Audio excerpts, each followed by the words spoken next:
ಬಂಧುಗಳೇ, ಒಂದು ನಾವೆಲ್ಲರೂ ಕೂಡ ಪೂಜ್ಯ ಧರ್ಮಾಧಿಕಾರಿಗಳ ಮಾತಿಗೆ ಕಿವಿಯಾಗ್ತಾ ಇದ್ದೇವೆ.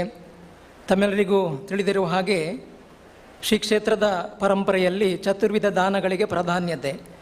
ಇವತ್ತದ್ದು ಹತ್ತಾರು ನೂರಾರು ರೂಪಗಳನ್ನು ತಾಳಿರ್ಬೋದು, ಆದರೆ ಚತುರ್ವಿಧ ದಾನಗಳಲ್ಲಿ ಪ್ರಧಾನವಾದಂಥ ಒಂದು ನ್ಯಾಯದಾನಕ್ಕೆ ಎಷ್ಟರ ಮಟ್ಟಿಗೆ ಮಹತ್ವ ಇದೆ ಅಂತ ಹೇಳಿದರೆ, ಬಹುಶಃ ನೂರಾರು ಕೇಸುಗಳು ಕೋರ್ಟ್ನಲ್ಲಿ ನಿರ್ಣಯ ಆಗದೇ ಇರುವಂಥದ್ದು 5 ನಿಮಿಷದ ಒಂದೇ ಒಂದು ಮಾತಿನಲ್ಲಿ ಕ್ಷೇತ್ರದಲ್ಲಿ ನಿರ್ಣಯ ಆದಂತಹ ಉದಾಹರಣೆಗಳು ನಾವೆಲ್ಲ ಕಂಡು ಕೇಳಿದ್ದೇವೆ.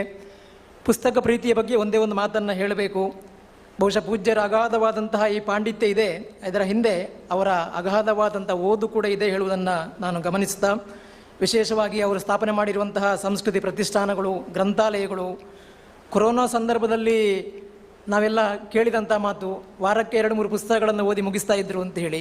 ಇವತ್ತಿಗೂ ಅವರ ಕಾರಿನಲ್ಲಿ ಯಾವಾಗಲೂ ಕೂಡ ಒಂದು ಪುಸ್ತಕ ತಯಾರಾಗಿರ್ತದೆ ಹೇಳುವಂತಹ ಮಾತುಗಳು.